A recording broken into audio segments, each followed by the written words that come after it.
Hi, everybody. My name is Jessica Luh Kim. I'm from Ontario, Canada. I'm part of the Ontario Retirement Communities Association team. I'm an Eden Alternative fan and an Eden Alternative friend. When I was approached by the team to do an Eden moment, I have to say I was really honored and humbled, but I was also a little worried.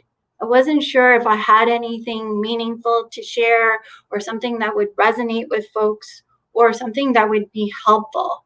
And then I thought about it some more.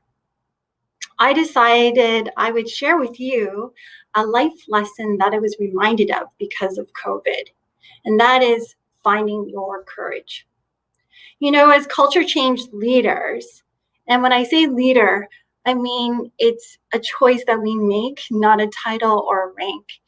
As culture change leaders, we need to find our courage because meaningful change is hard.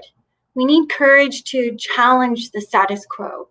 We need courage to stand up for what we believe is right. We need courage to hold a mirror up to ourselves and to others. And we need to find courage to boldly take steps towards that aspiration or that meaningful change that we're trying to achieve, even when the path is unclear. Change is hard. And like most people, for me, I find comfort in the familiar and routine. Right before the pandemic hit, I got a new job. I joined a new team, and I even progressed to a new life stage. And that was already so much change for me. And then the pandemic hit. I admit I was kind of shaky and wobbly to start. And so I reached out to some folks, people wiser than me from the culture change community. I think of Nancy Fox or Al Power or Penny Cook, to name a few examples. And I leaned on one of my favorite thought leaders, Simon Sinek, author of Start With Why. And when I thought of some of their words of wisdom, it dawned on me how important it is as culture change leaders or as individuals to really dig deep and find yourself rooted or root yourself in your personal why. For me, I believe I have a purpose in life, and I believe I'm here to serve and support. And during this pandemic time, I really grounded myself in my personal why. And when I did, it helped me to embrace a new day. I also grounded myself in my organizational why. And again, when I reminded myself of that, I found courage. That was really important, grounding myself in my personal why, but I also realized it wasn't enough.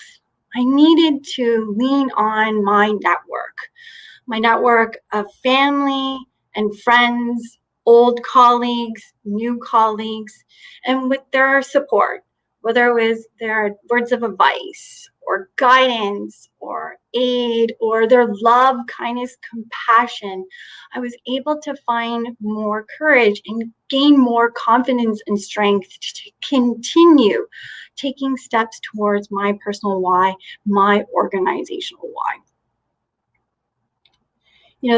This is just one of the life lessons I've learned from COVID.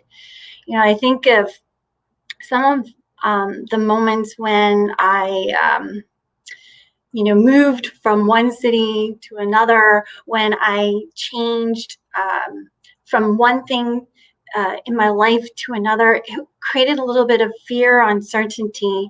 And during this pandemic time, when things were new and evolving and changing, it did leave, I think, most of us a little fearful, a little stressed. And so finding your courage was really a life lesson that I gained from this. When I did those things, when I leaned into my personal why and my network, I was able to really think about how can I take steps towards achieving my personal why, my organizational why. And I'll tell you, it helps. It helps us to brave a new day to, create that meaningful change that we're all aspiring towards. I believe together we can create a better world for all. And it really starts with finding your courage. If you haven't found your courage, I encourage you to reflect on your personal why. Lean into your family, your friends, the Eden Alternative Network, and Eden Alternative friends. And it will help you, again, take the steps towards meaningful change. Thanks for listening. Stay safe. Be well. Bye for now.